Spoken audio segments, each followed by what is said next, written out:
Donald Trump, taking a brief break from his packed schedule, decided to attend a charity event in a neighborhood in New York. After the event, as he walked toward his car, something unusual caught his eye.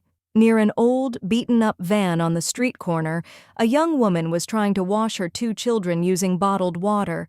Her hands trembled, and the desperation on her face was unmistakable. The children silently watched their mother, their tired expressions reflecting her struggle. Trump stopped in his tracks, signaling to his team. One moment, he approached the scene. The woman noticed Trump walking toward her and froze in shock for a moment, then quickly looked away in embarrassment. "Hello, ma'am. Are you okay? Can I help you with something?" Trump asked, his tone unusually soft and concerned. The woman looked up at him, her voice trembling as she stammered, "No, thank you. We're fine." But the fragility in her voice betrayed her words. Trump's gaze moved over her worn-out clothes and the exhausted faces of her children. After a brief pause, he asked gently, "Do you live in this van?" The woman, unable to hold back her tears, nodded. "Yes, this is our home now. I lost my husband last year. We became homeless and I've tried everything to get help, but every door I knocked on stayed closed," she said, her voice breaking. One of the children clung to her and murmured, "Mommy, I'm so tired," causing Trump's heart to ache. Taking a deep breath, Trump spoke with resolve. "I can't just walk away from this. I want to hear your story, and I promise we will get you out of here. I will make sure of it."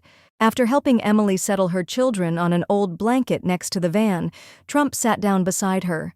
His voice was warm and gentle as he said, "What's your name?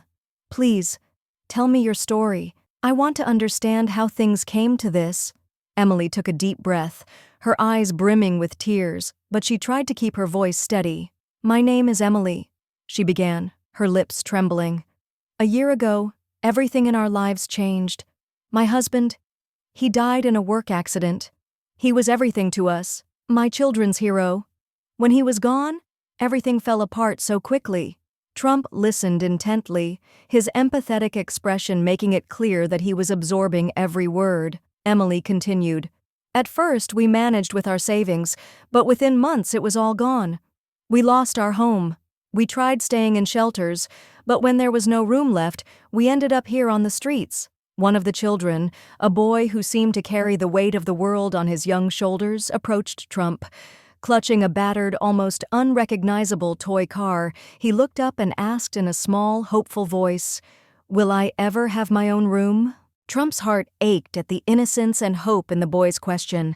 He knelt slightly to meet the child's gaze and gently patted his head. "Yes, sweetheart. One day you'll have your own room," he said, his voice soft but filled with determination. "And in that room, you'll be able to play with anything you want." Emily couldn't hold back her tears any longer. "All my children want is a bed, a warm place to sleep.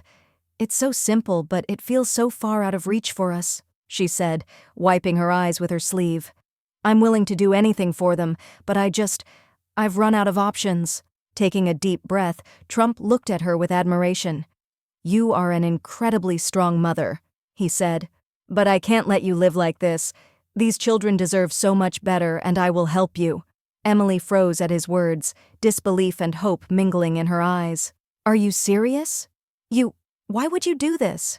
You don't even know us," she whispered, her voice tinged with both awe and hesitation. Trump gave her a small, reassuring smile, because sometimes we need to help people we don't know. We all share this world, and when I see someone who deserves a better life, turning away is not an option for me.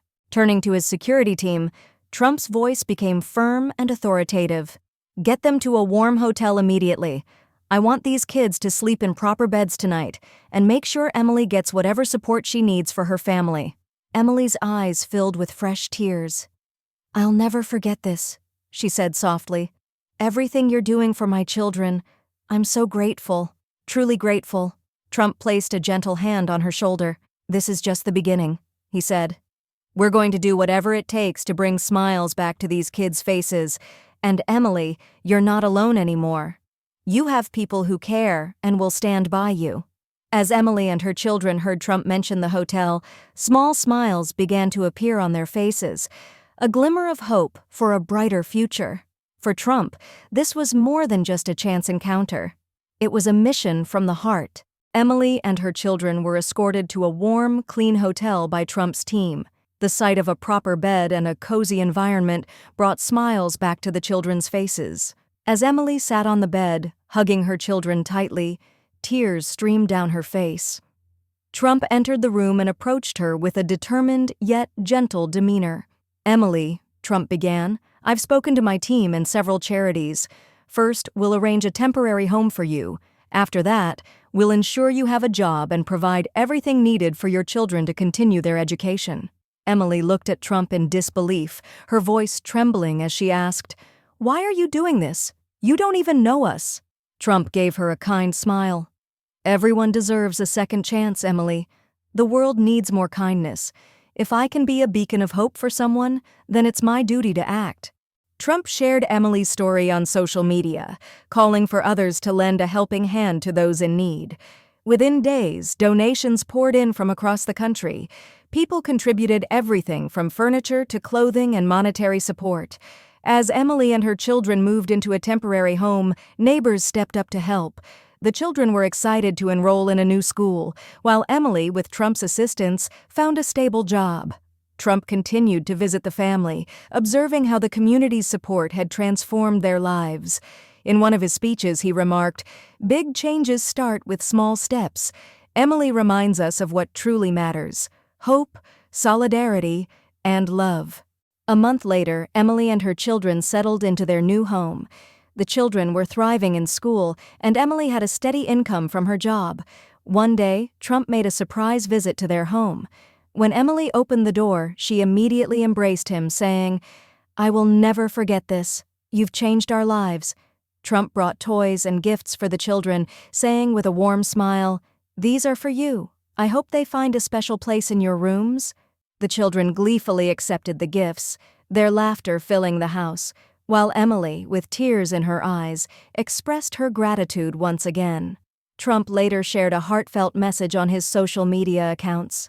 Emily's story reminds us of the value of every person and the power of a single act of kindness. If you want to make a difference in the world, take a small step. Be a light of hope for someone in need.